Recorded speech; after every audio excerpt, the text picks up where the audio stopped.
Why haven't you played Spider-Man for the PS4? Well, it's likely because you either missed out on it during its release, it didn't appeal to you, or you think superhero games are bad. And you'd be right, they're ass. Except this one. This one is a fat ass. I'm assuming you're someone who likes Spider-Man. Hell, maybe you even watch the MCU, but you're hesitant to start any of the games. Well, I'm here to assuage those complaints. What? You ever heard the word assuage before?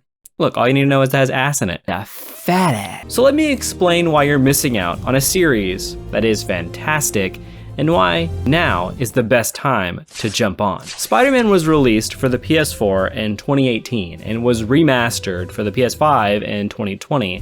And in this iteration of Spider-Man, we follow Peter Parker that is currently in his 20s, and he's already fought a large assortment of villains, including Electro, Vulture, College. But his biggest villain in this game is fucking collectibles.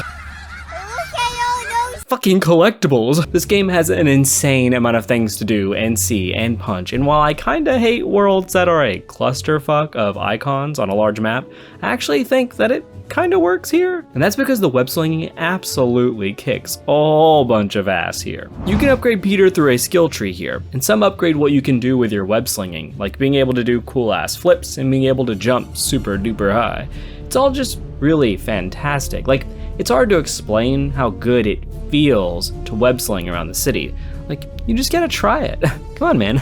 Take the hit, you fucking pussy. So the web slinging in this game is great. What about the combat? I played on the spectacular mode because I'm gay, but also because it was the hard mode. The game starts off with a pretty stellar difficulty curve on this mode, as enemies will pummel you straight into the Spider-Verse to meet your youth pastor before you pass on.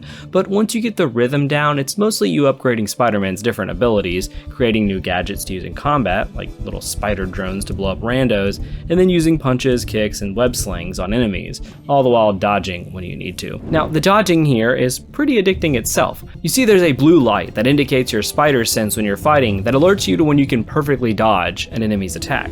And certain skills in the skill tree give you more benefits from perfect dodging, like instant kills on enemies where you perfectly dodge a bullet from them. It's incredibly fun and addicting and makes you totally feel like an Omega badass when you pull it off. You'll go from slinging around to dodging bullets and then pummeling enemies into submission. But don't forget, if your Peter's head gets blue, it's time to bust. But it's not all combat. The game also gives you the option, and sometimes forces you to, stealth kill enemies, and that's not half bad either. You hop between high areas to avoid being seen, and then web enemies up like you're tucking them into bed.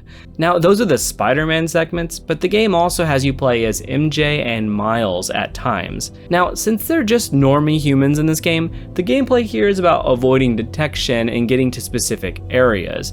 Now, these are probably the worst parts of the game, as it really diverts you from the normal gameplay loop, but I like what they provide on a narrative level, as they really hit home that this isn't just Peter's story, and that he's really not alone here. But Spider-Man just doesn't play well. It has great production values as well. The first thing you'll notice, regardless of the platform, is the voice acting here. Voice acting often doesn't get the love that it deserves in terms of how many people point it out when it's good, but it is good here. The voice actor for Spider-Man, Yuri Lowenthal, is by far the best Peter Parker has ever sounded. You know what, Herman? You have like zero personality, but your suit is awesome. Can we talk design details? He brings a sense of emotional depth to every line that really hits home how much more gritty and experienced this Peter is compared to the others that you've likely seen. And you've seen a lot of Peters in your life. I mean, Yuri Lowenthal is a very prolific voice actor. Hell, he was Sasuke in the Naruto anime. And Yuri isn't the only fantastic vocal performance here as well. We've also got the likes of Tara Platt, who voices Yuri. Like Yuri the character, not the other voice actor named Yuri. They have no connection. Wait, they do? She played Tamari on Naruto? And she's married to Yuri Lowenthal? What the fuck? Spider-Man No Way Home. More like Spider-Man Nobody Home. I'm scared!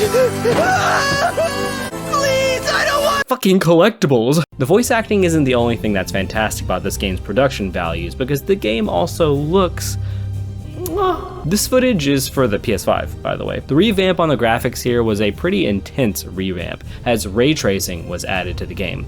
It makes everything look more realistic, even given the stylized art direction at the foundation of the game, which looks fantastic by itself. This makes for a really cohesive looking experience, especially given the sequel game, Miles Morales, as it makes use of the same tech that we see here, to an even greater degree. So the game looks and sounds like a great Spider-Man experience.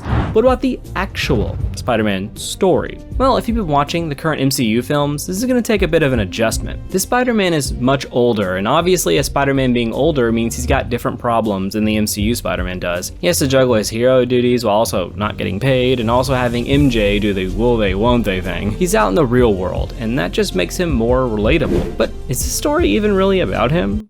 I mean, yeah, look at the name, you fucking idiot. But it also does include prominently some other characters. Like I said before, MJ and Miles especially. This game also works as a soft origin story for Miles, and he was also given his own game, which I can't really talk about without going into spoilers, so like maybe for another day or something. Regardless of Miles being in this, Peter is still the protagonist, and everything in the game works to amplify or complement Peter's struggles. Peter Parker in this game is essentially the Spider-Man. He's fought most of his villains. He's been doing this for years, so much so that he's already gotten with and had a falling out with MJ. But this Peter is fully formed, which makes for an interesting change of pace from what we've seen in the movies. A kid who doesn't know his place in the world yet and is just now coming to understand what it means to be a hero. You know, with great power, one comes greatly or something, I don't know, I just need to take a breath. But this game is really about how an adult Peter Parker wants to fight for a better future, but how the demons of the city's past now affect his present. It's a game that examines the weight of loss, rejection, and how people deal with trauma.